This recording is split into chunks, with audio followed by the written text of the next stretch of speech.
CNRM. Je tiens d'emblée à saluer la qualité constante du travail parlementaire accompli par votre Assemblée, dont la vigilance contribue à renforcer l'état de droit, la solidité de nos institutions et la vitalité de notre démocratie. Honorable député, la loi numéro 2006-06 du 4 janvier 2006 a institué le Conseil national de régulation de l'audiovisuel, CNRA. Ce cadre a joué un rôle déterminant dans l'organisation et la structuration du paysage audiovisuel national. Il a accompagné une phase importante de notre évolution démocratique. Mais soyons lucides, ce cadre a vécu. Depuis 2006, l'environnement médiatique a connu une mutation profonde, radicale, irréversible. La révolution numérique a exposé nos repères traditionnels. Les plateformes en ligne, TikTok, Facebook, X, Instagram, YouTube, sont devenus les premiers médias de millions de Sénégalais, en particulier nos jeunes. Des créateurs de contenu émergent chaque jour, sans filtre, sans règles, sans responsabilité éditoriale claire. L'intelligence artificielle génère désormais des contenus qu'il est parfois impossible de distinguer du réel. Face à cela, que pouvait faire le CNRA? Rien ou si peu. Parce que le champ de compétences était limité à l'audiovisuel. Parce qu'il n'avait pas de prise sur les plateformes numériques. Parce qu'il manquait d'outils pour traquer les manipulations de l'information, les discours de haine et la désinformation massive. Le statu quo n'était plus une option, honorable député. Il était même devenu une forme de démission. C'est de ce constat est née la réforme que j'ai l'honneur de vous présenter aujourd'hui. Avec le CNRM, nous franchissons un cap décisif. Nous passons d'une régulation sectorielle à une régulation intégrée de l'écosystème informationnel. Qu'est-ce que cela veut dire concrètement? Premièrement, le champ de compétences est radicalement élargi. Le CNRM régulera désormais la presse écrite, la presse en ligne, les plateformes numériques et de partage. Oui, TikTok, Facebook, Instagram, YouTube sont dans le périmètre d'action. Les créateurs de contenu, les médias étrangers accessibles sur le territoire national. La régulation porte désormais sur le contenu indépendamment du support technologique utilisé. C'est une avancée majeure. Deuxièmement, le régulateur aura les moyens de sa mission. Le régulateur sans moyens est un régulateur fantoche et nous ne voulons pas de cela. Le CNRM disposera de moyens financiers à la hauteur des enjeux, d'outils technologiques pour détecter, analyser et contrer les manipulations de l'information, des compétences techniques renforcées pour faire face à la sophistication croissante des contenus générés par l'intelligence artificielle. Troisièmement, un pouvoir de sanction effectif. À quoi sert un régulateur qui peut constater des manquements, mais ne peut pas les sanctionner? À rien. Le CNRM disposera de pouvoirs de contrôle et de sanctions encadrés, proportionnés, mais réels, respectueux des droits de la défense, assortis de voies de recours juridictionnelles, mais dissuasifs. Parce que la liberté d'expression n'est pas la liberté de nuire. Parce que la démocratie, c'est le pluralisme, pas le chaos. Parce que nos concitoyens ont droit à une information fiable, pas une intoxication permanente. L'efficacité de la régulation passe aussi par la crédibilité de ceux qui le mettent en œuvre. C'est pourquoi nous avons profondément rénové les règles de la gouvernance. Les membres du collège de la régulation sont désignés à l'issue d'un appel à candidature transparent. Le président et les membres exerceront un mandat de 3 ans, renouvelable une seule fois.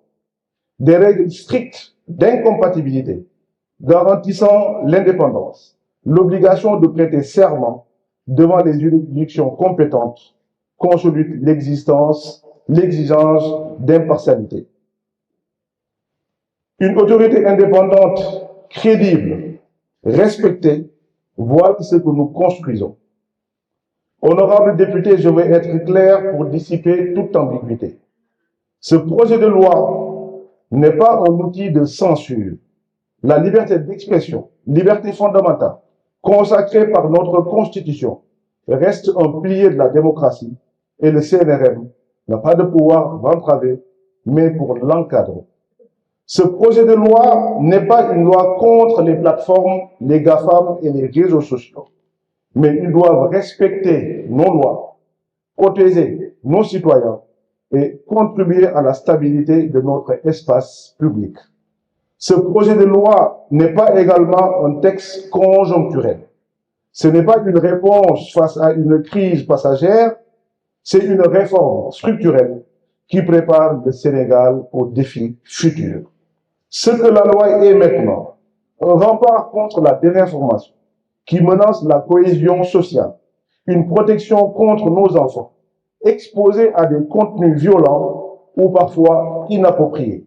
C'est également un cadre clair des créateurs de contenu qui veulent exercer leur activité en toute légalité. Une exigence de responsabilité pour tous les acteurs de l'information. Permettez-moi, honorables députés, d'être concret sur ce qui nous attend.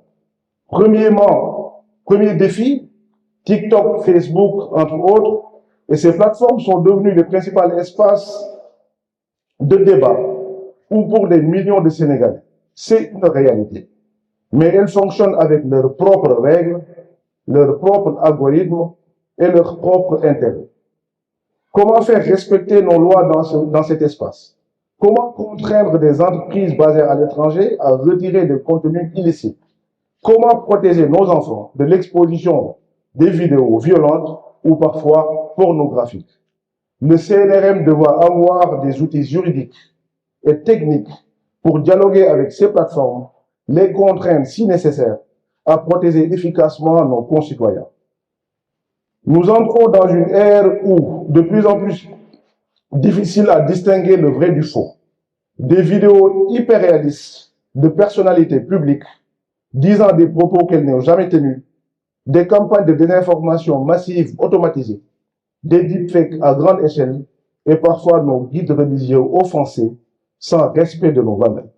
Les régulateurs doivent pouvoir identifier, tracer et neutraliser ces contenus. Cela suppose des capacités technologiques avancées et une coopération internationale renforcée. Le troisième défi, la protection des mineurs. Nos enfants passent désormais plus de temps sur les écrans qu'en classe. Pour certains, l'exposition à des contenus violents, haineux, pornographiques est un fléau silencieux mais dévastateur. Le CNRM doit avoir les moyens d'imposer aux médias et aux plateformes des mécanismes efficaces de contrôle parental, de signalement et de retrait de contenu rapide. Honorables députés, au moment de conclure, je voudrais dire ceci. Le choix que nous faisons aujourd'hui n'est pas un choix technique. Ce n'est pas un simple mise à jour juridique, mais c'est un choix de société.